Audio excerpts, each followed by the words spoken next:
ثم إلى جميع أهل القبور من المؤمنين والمؤمنات والمسلمين والمسلمات من مشارق الأرض إلى مغاربها. الفاتحة.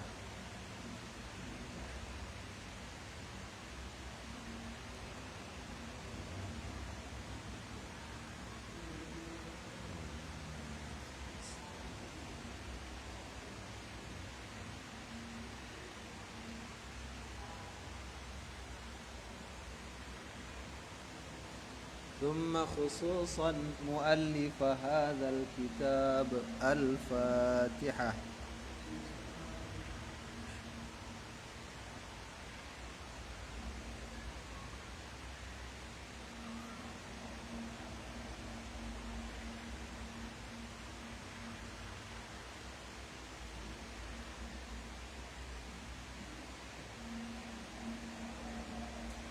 ثم خصوصا مؤلف هذا الكتاب.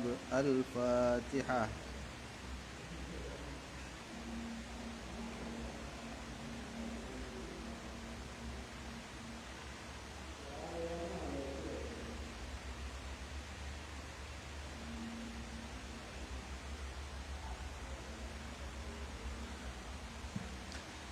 الحمد لله رب العالمين والصلاة والسلام على أشرف المرسلين وعلى آله وصحبه أجمعين.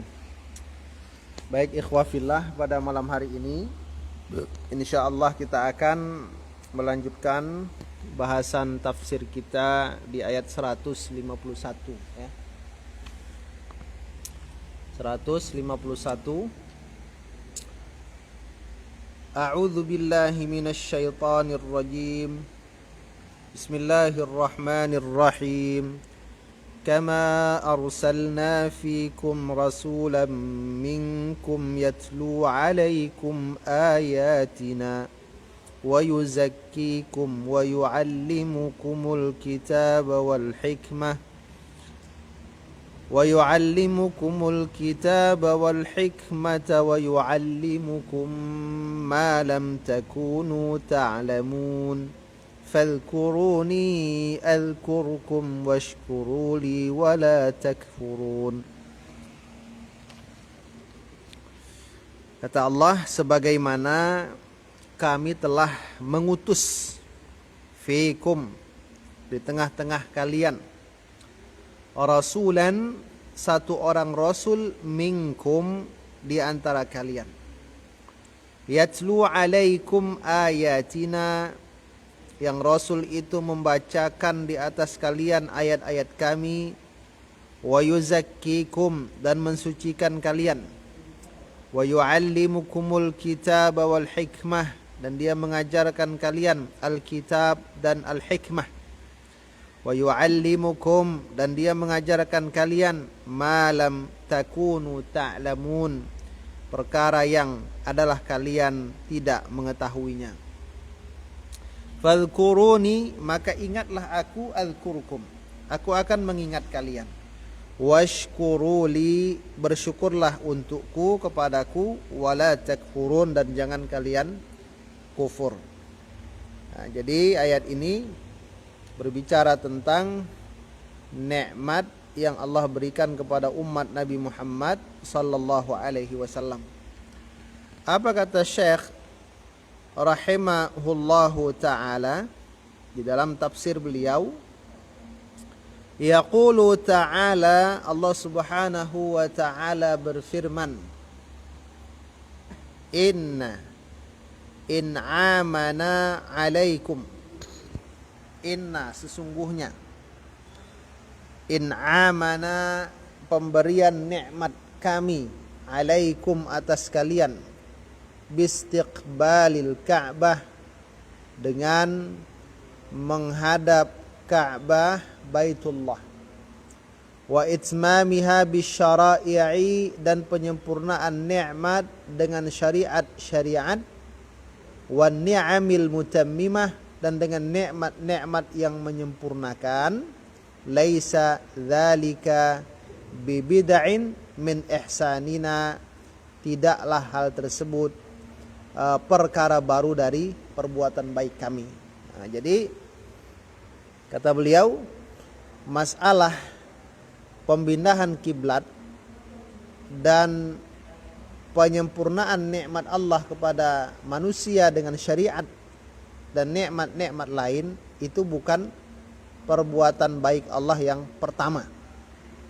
Nah, gitu. Yang diberikannya kepada hamba-hambanya yang beriman. Sebelum itu sudah cukup banyak nikmat yang Allah berikan kepada orang-orang yang beriman. Nah, gitu.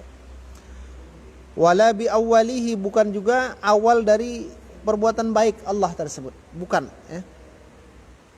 Bal an'amna alaikum bi usulin ni'am wa mutammimatiha, bahkan kami telah memberikan nikmat atas kalian dengan pokok nikmat dan penyempurna nikmat. Apa dia? Inzalur rasul, irsalur rasul, diangkatnya Nabi Muhammad, diturunkannya Alkitab, Rasul mengajarkan kebenaran. Nah, ini pokok nikmat. Itu terlebih dahulu sudah Allah berikan kepada umat ini. Nah, jadi masalah menghadap kiblat itu bukan perkara yang baru dari nikmat, gitu. Fa ablaghuha, yang paling agung daripada nikmat Allah itu apa? Irsaluna ilaikum hadzal rasul al-karim minkum. Pengutusan kami kepada kalian akan ini rasul yang mulia di antara kalian. Nabi Muhammad itu seagung-agung nikmat. Nah, itu dia.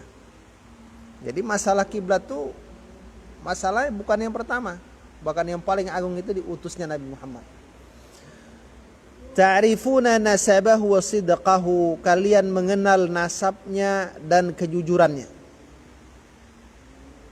Ta'rifuna nasabahu wa sidqahu wa amanatahu, amanahnya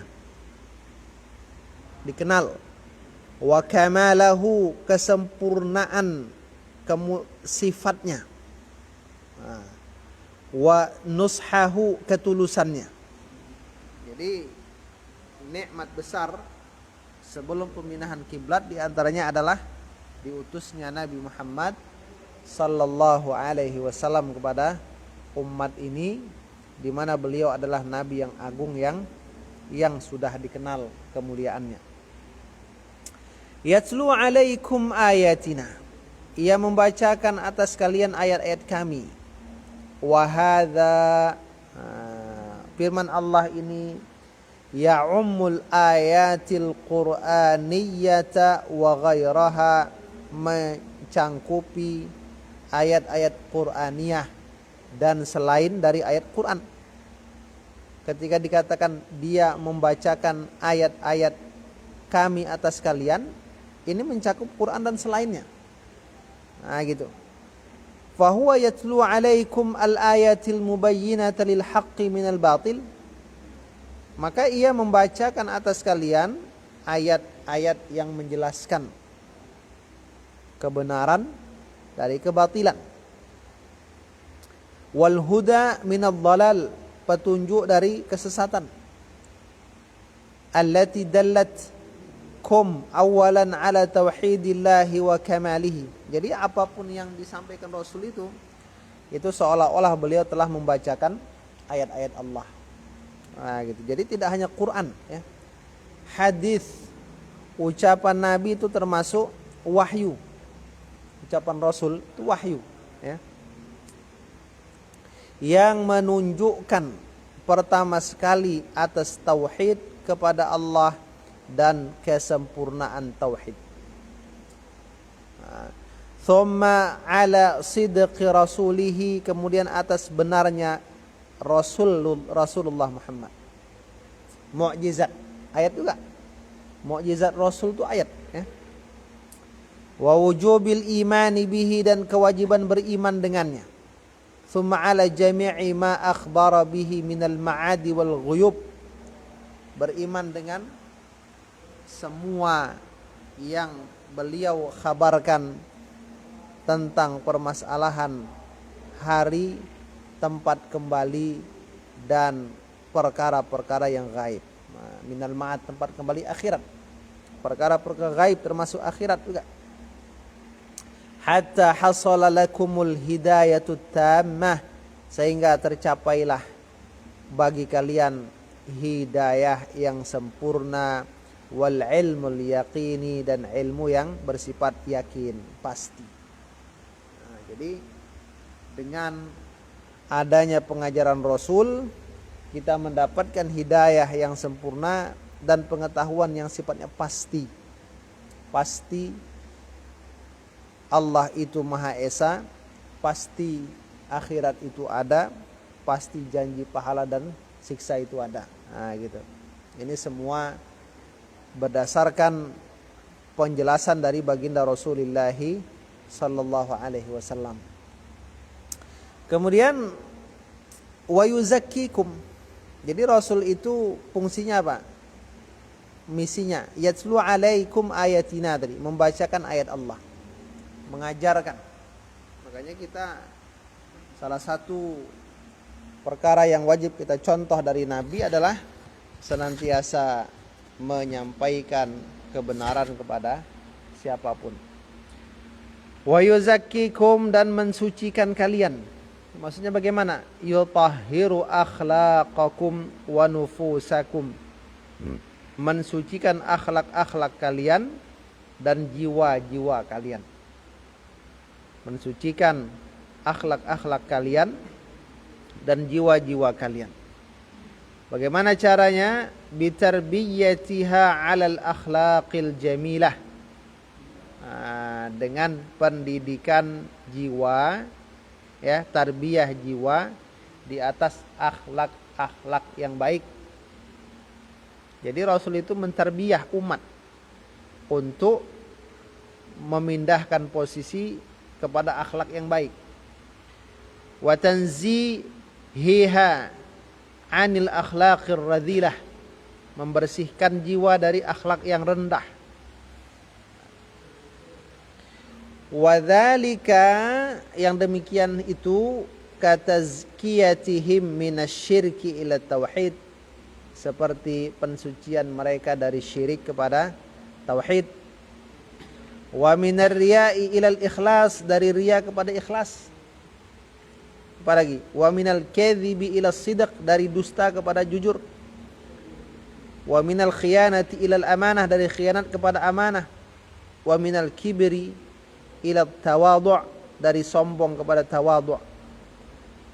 Wa min su'il khalqi wa min su'il khuluqi ila husnil khuluq, dari buruknya perangai kepada baiknya perangai. Wa minat tabaghudi wat tahajuri wat taqatu'i ila tahabbi wat tawasuli wat tawadudi,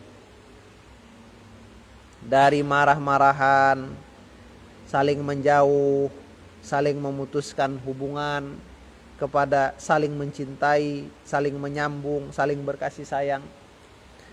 Wa ghairi dzalika min anwa'it tazkiyah, dan selain itu dari berbagai macam pensucian. Jadi cara, ya, Nabi itu mensucikan, misinya apa?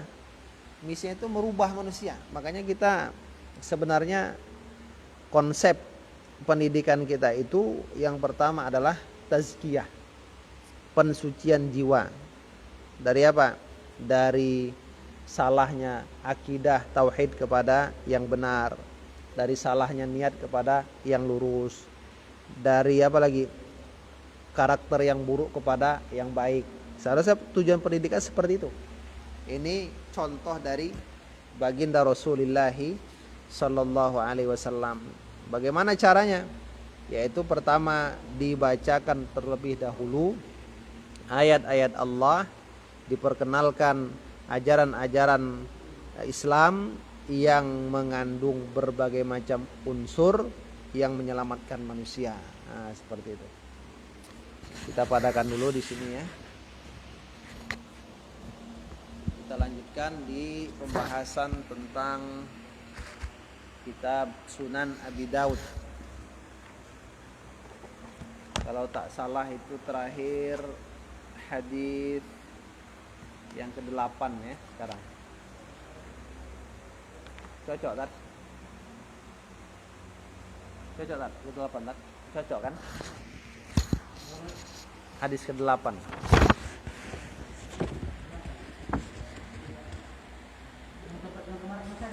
Hah? Mana? Enggak ada. Di mana disimpan apa? Ada, masih ada.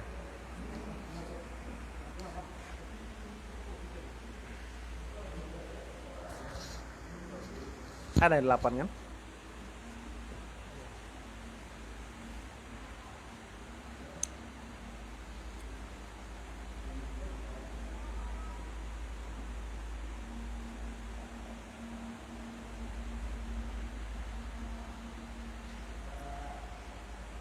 Ada tak?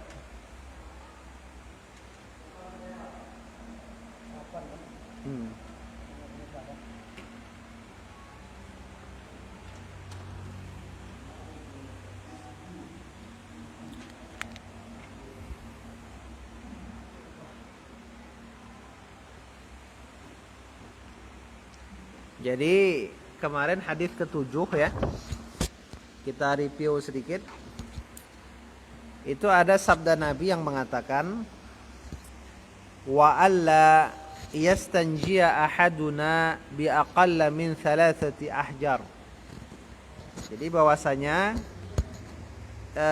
salah seorang di antara kita tidak beristinja kurang dari 3 batu. Di situ ada kesimpulan yang disampaikan ya oleh Syekh pensyarah. Apa dia? Pertama, beristinja itu menghasilkan kebersihan. Berarti pensyaratannya adalah bersih. Namun di sini juga penyebutannya pada bilangan. Apa dia? 3 batu. Yang bermakna 3 kali usapan. Nah, jadi artinya istijmar ya dengan batu itu harus memenuhi 2 kriteria ini. Bersih dan tidak kurang dari 3 batu atau 3 usapan.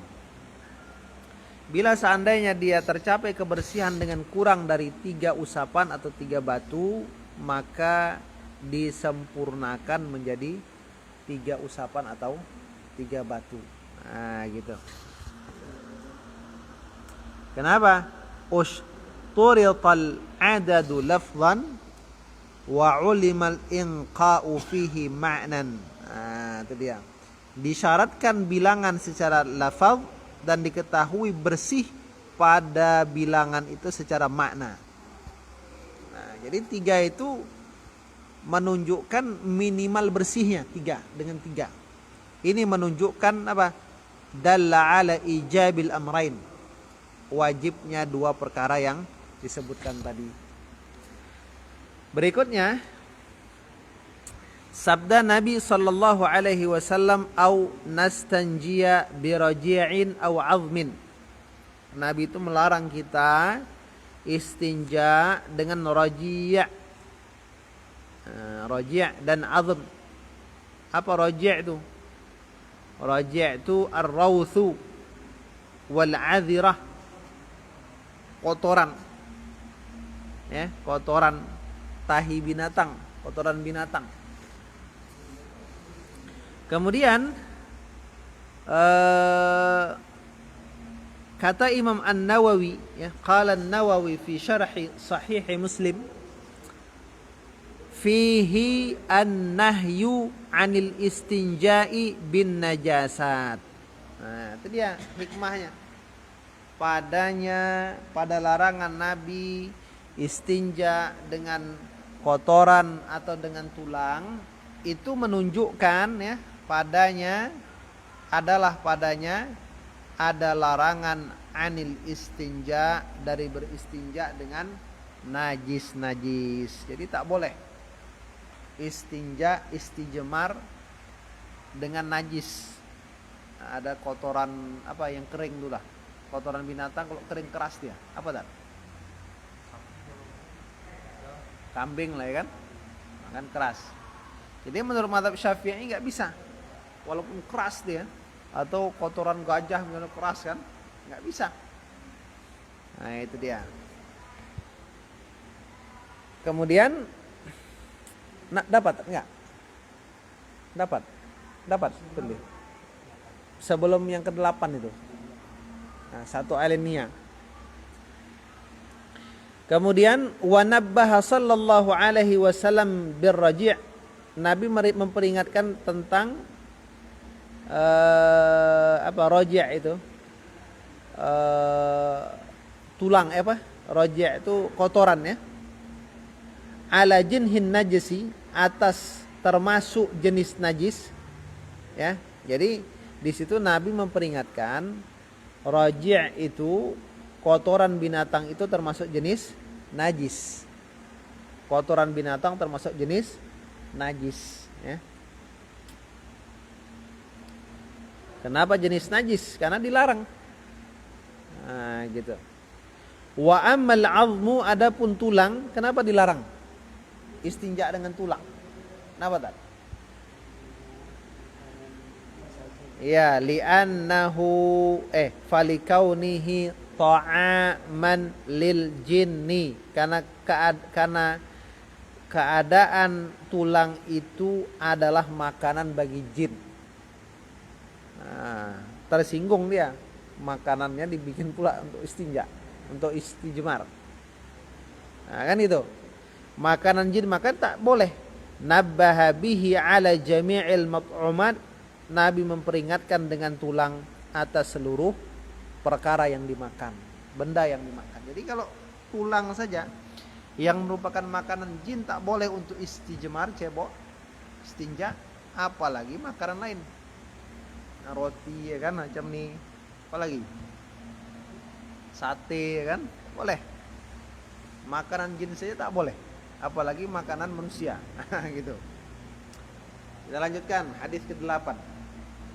Bi sanadin muttasil ila al-Imam Abi Daud rahimahullahu taala qala haddatsana Abdullah bin Muhammadin An-Nufaili. Ini tabaqah ke-10 ya. Tabaqah ke-10, beliau ini perawi yang thiqah, yang hafidh. Thiqah, hafidh. Kunyahnya Abu Ja'far, meninggal tahun 2304 Hijriah. Thiqah ya, lagi hafidh. Kalau sudah hafidh ini banyak hafal hadis ya. Qala haddatsana Ibnul Mubarak. Ibnul Mubarak ini tabaqah ke-8. Nah, beliau ini banyak sekali pujian ulama tentang Abdullah bin Mubarak ini. Thiqah, sabat, faqih, abid, apalagi al-imam, al-mujahid. Semua keutamaan itu jawad ada pada Abdullah bin Mubarak. Apalagi kurang gitu. An Muhammad ibni Ajlan, tabaqah ke-5. Ya kan? Muhammad bin Ajlan ini ya, dia itu perawi yang saduq, saduq, amat jujur. Jadi di sini kalau beliau membawakan hadis ya, maka hadisnya itu biasanya derajatnya di bawah sahih, tapi di atas dhaif, hasan. Nah, gitu. Kemudian kalau beliau membawakan hadis-hadis dari Abi Hurairah, maka cenderung terjadi ke ikhtalatat ya, ahaditsuhu an Abi Hurairah. Hadis-hadisnya dari Abi Hurairah itu cenderung bercampur, kacau. Nah, gitu. Anil Qaqa' bin Hakim, dari Al-Qaqa' bin Hakim, ini tabaqah ke-4, thiqah. An Abi Saleh. Abi Saleh ini siapa namanya?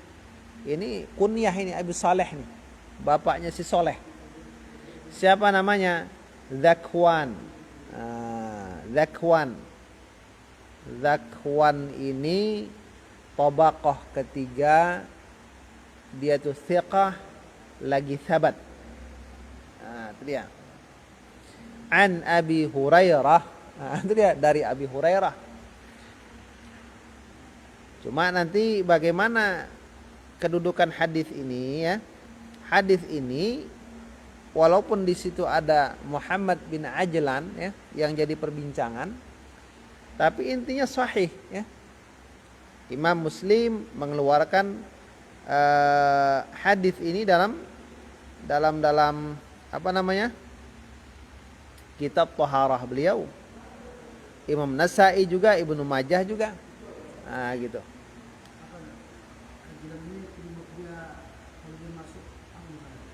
Dia tuh derajatnya soduk. Soduk itu hadisnya hasan. Saya tapi di atas dhaif. Di atas dhaif. Enggak. Kemudian hadisnya dari Abi Hurairah itu terjadi ikhtilat ya. Bercampur-campur. Gitu. Pada hafalannya. Tapi hadisnya sahih ya, dengan penguat-penguat yang lainnya. Yang jelas ini hadis ini diterima, makbul, gitu. Apa kata Rasulullah sallallahu alaihi wasallam? Innama ana lakum bimanzilatil walid wa'allimukum. Ini hadis sahih ini ya, enggak usah diragukan.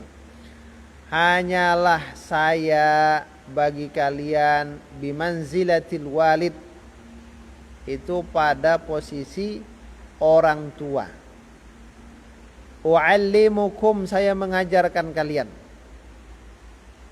Fa idza ata ahadukumul ghaid, apabila datang salah seorang di antara kalian al-ghaid. Maksudnya apa? Mendatangi apa tuh?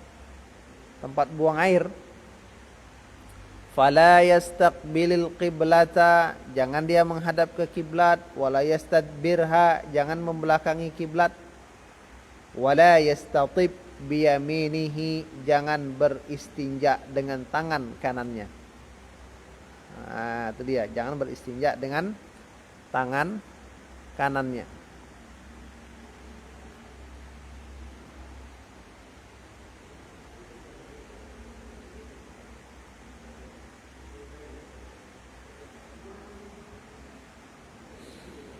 Jangan beristinja dengan tangan kanannya.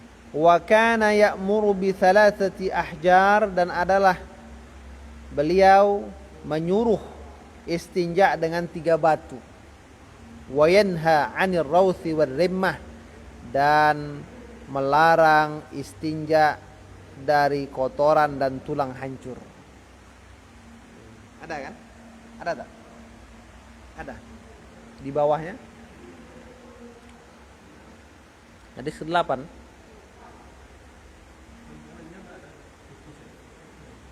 Coba lihat.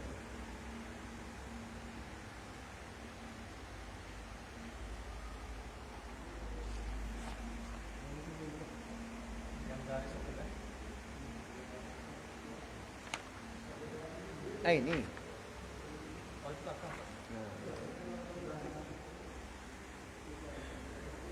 Belakangnya.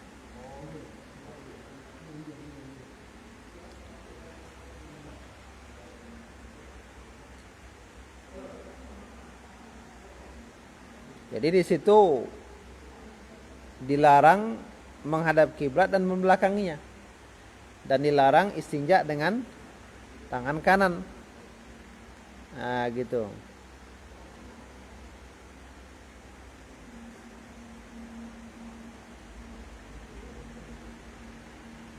Hadis ke-9.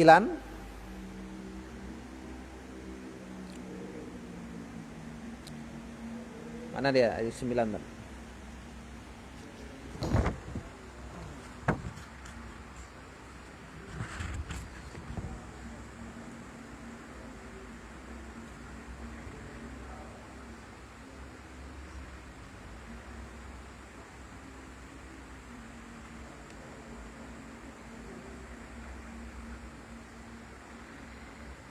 Jadi kita sudah jelaskan ya, hukum buang air menghadap kiblat, membelakang kiblat ini haram apa makruh kira-kira? Kan? Ustaz, haram apa makruh? Hukum buang air menghadap kiblat dan membelakanginya. Hukumnya makruh apa haram? Nah, larangan di situ haram apa makruh? Kemarin kita bahas. Masih ingat, pilih. Hah? Kenapa haram?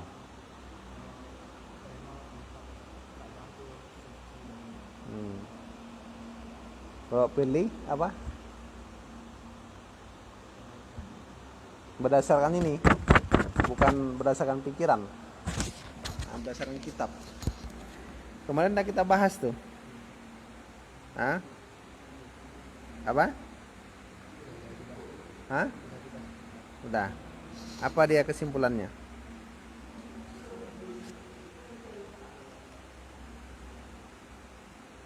Coba. Apa? Duanya apa?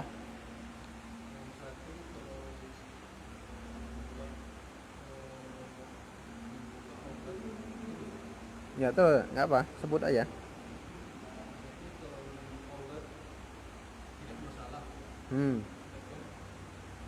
Terus? Apa yang dua?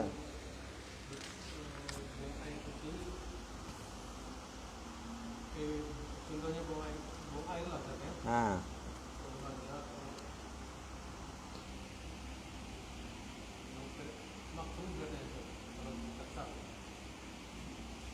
Nah, jadi dia lihat judul ya.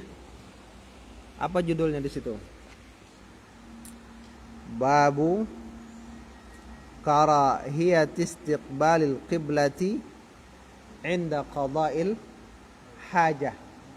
Bab dibenci menghadap kiblat. Jadi udah ada indikasinya dari judul bab. Bahwasanya beliau ya itu memandang makruh. Itu dia. Jadi larangan di situ litanzih, untuk menunjukkan makruh, tanzih dan al-adab. Ya dia bukan larangan haram, tapi untuk kemakruhan yang bersifat tanzih, pensucian dan adab. Itu dia kan tadi bahas kemarin tuh. Dapat nggak? Yang kemarin kita bahas tuh. Ada kan? Carilah nanti dapat tuh.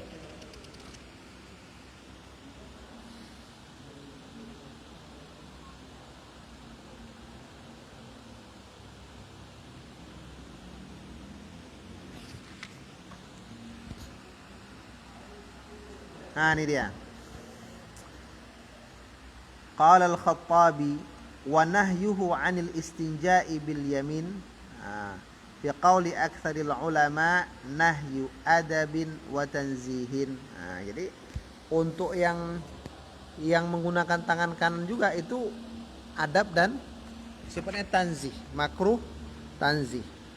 Nah, untuk menghadap kiblat di situ Imam Abu Dawud mengatakan babu karahiyat istiqbalil qiblah inda qada'il hajah. Gitu. Lanjut ya. Kemudian qala haddatsana Musaddad bin Musarhad. Musaddad ibnu Musarhad ini tabaqah ke-10. Dia derajatnya thiqah, lagi hafiz. Qala haddatsana Sufyan. Sufyan siapa ini? Sufyan ibnu Uyainah al-Imam, thiqah, hafiz, thabat, faqih. Aniz Zuhri. Zuhri ini siapa? Ini masdarul isnad, porosnya isnad. hadis itu salah satu porosnya berada di tangan Az-Zuhri. Beliau dari Madinah ya. Muhammad bin Muslim bin Ubaidillah ya. Tabaqah keberapa? Keempat. Kalau Sufyan tadi ke-8. An Atha ibni Yazid Al-Laythi, ini tabaqah ketiga, thiqah. An Abi Ayyuba riwayatan, dari Abi Ayyub ya. Pada satu riwayat, qala, beliau berkata, idza ataitumul ghaid, apabila kalian mendatangi tempat buang air, fala tastaqbilul qiblata bighaid, maka jangan kalian menghadap kiblat dengan pada saat buang air. Wala baulin, dan tidak juga buang air kecil. Walakin syarriqu aw gharribu, akan tetapi arahkanlah ke timur dan ke barat. Ini maksudnya kalau posisinya di Madinah. Nah, seperti itu. Kalau kita arah barat itu betul-betul menghadap kiblat. Arah timur juga membelakangi kiblat. Nah, gitu. Jadi ke utara, ke selatan. Nah, gitu. Lanjut. Qala haddatsana Musa ibnu Ismail. Telah menceritakan kepada kami Musa bin Ismail. Ada kan? Ini tabaqah ke-9 ya. Thiqah thabat. Qala haddatsana Wahaib. Wahaib ini siapa nih? Wahaib ibnu Khalid ibnu Ajlan Al-Basri. Wahaib ibnu Khalid ibnu Ajlan Al-Basri, tabaqah ke-7, thiqah thabat hafidh. Namun di akhir umur beliau hafalannya sedikit berubah. Nah, itu dia. Tapi tak mempengaruhi di sini ya. Maksudnya tidak mempengaruhi riwayat ini ya. Haddatsana Amr bin Yahya, telah menceritakan kepada kami Amr bin Yahya. Ini thiqah ini. An Abi Zaid. An Abi Zaid. Siapa Abi Zaid ini? Abi Zaid ini orangnya majhul. Majhul, tak diketahui, tak dikenal. Tabaqah keempat. Karena ada seorang perawi yang majhul, maka sanad hadis ini dhaif. Siapa yang majhul di situ? Abi Zaid.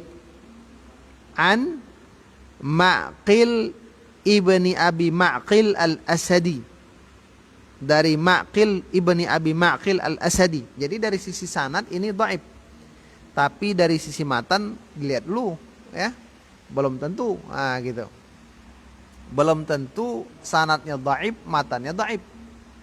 Sebagaimana ketika hadis itu sanadnya sahih, bisa jadi matannya belum tentu sahih.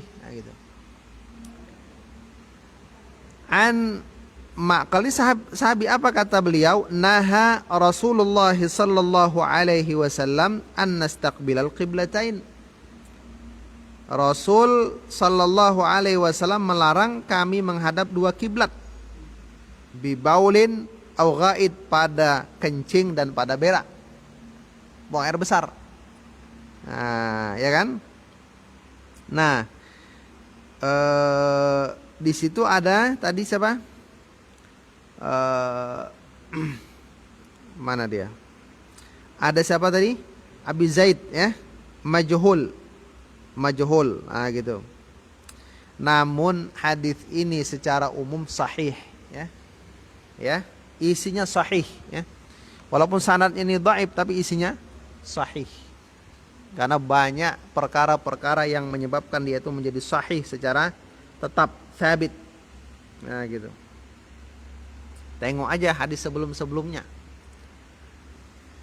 Kemudian berikutnya yang terakhir,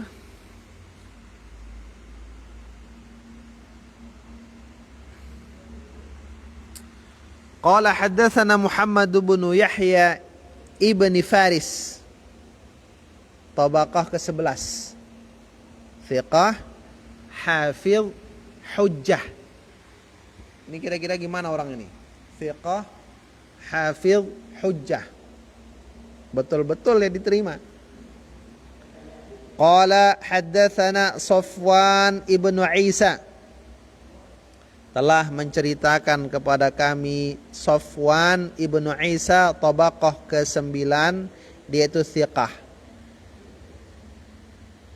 Thiqah. Gimana kalau orang yang thiqah? Diterima ya.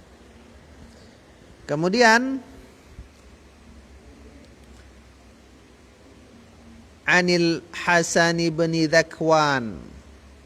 Anil Hasan ibn Dzakwan.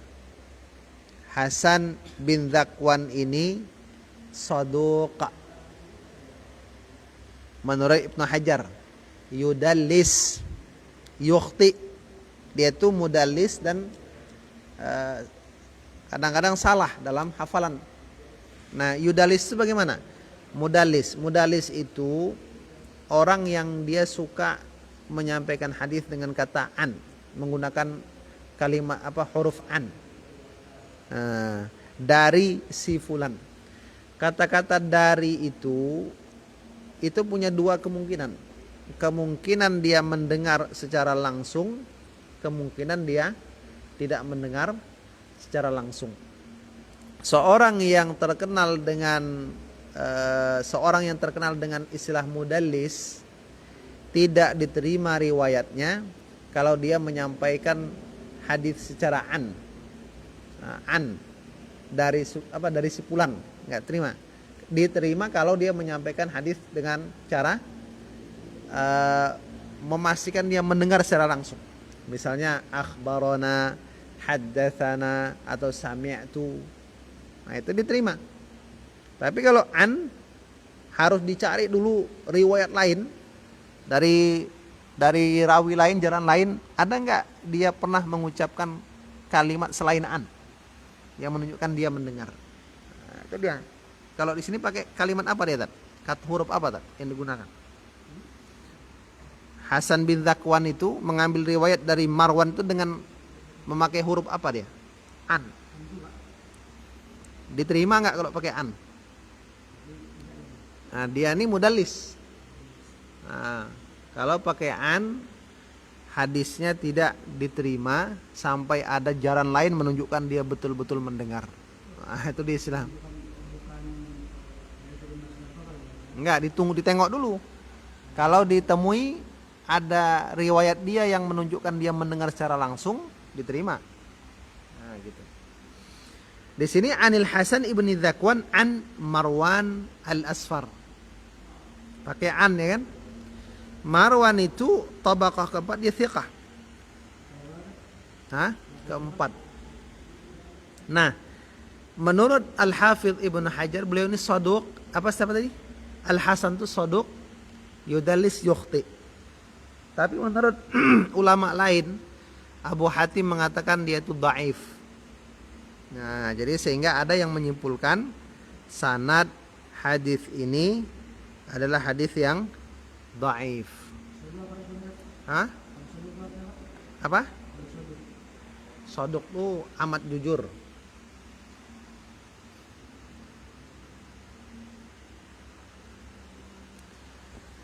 Apa kata Marwan al-Asfar? Ra'aitu Ibnu Umar. Saya melihat Ibnu Umar anakha, menyuruh berbaring rahilatahu, kendaraannya, mustaqbilal qiblah, keadaannya menghadap kiblat. Thumma jalasa yabul ilaiha, kemudian Ibnu Umar duduk kencing menghadap kendaraannya tadi. Faqultu, lalu saya katakan,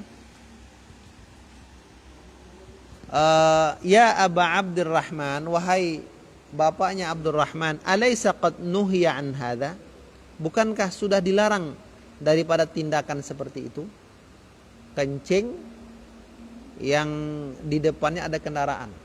Sama kalau kita itu sesak buang air di jalan kan, berhenti mobil, kemudian kencing di depan mobil, di apa? Di ban mobil gitu. Nah, ini posisinya bukan masalah itunya, tapi Ibnu Umar menghadap kiblat. Di depannya kendaraan. Nah, gitu. Kata yang ada di situ, wahai Ibnu Umar, kan nggak boleh seperti ini. Kata beliau, bala, benar. Innama nuhiya an dzalika fil fadha. Itu dilarang kalau di tanah lapang. Fa idza kana bainaka wa bainal qiblati syai' yasturuka fala ba'sa. Hah? Apa? Ya, tanah lapang. Nah. Tapi kalau di antaramu dan kiblat itu ada sesuatu yang menutupimu, enggak masalah. Tadi kita katakan sanadnya apa tadi? Hah? Dhaif kan? Tapi apakah hadis ini dhaif? Kira-kira? Nah, di sini terjadi perselisihan pendapat ulama di dalam masalah boleh tidaknya kencing menghadap kiblat sementara di depannya itu ada satu bangunan. Nah, gitu kan? Namun dalam mazhab Imam Asy-Syafi'i disebutkan larangan itu hilang kalau orang itu mendapati tabir antara dia dengan kiblat pada jarak yang tidak lebih dari 3 hasta dan tingginya mencapai 2/3 hasta. Nah, itu dia. Jadi ya isinya ini nggak masalah, gitu ya, isi hadis ini. Nah, mungkin itu saja ya. Kira-kira ada pertanyaan tak?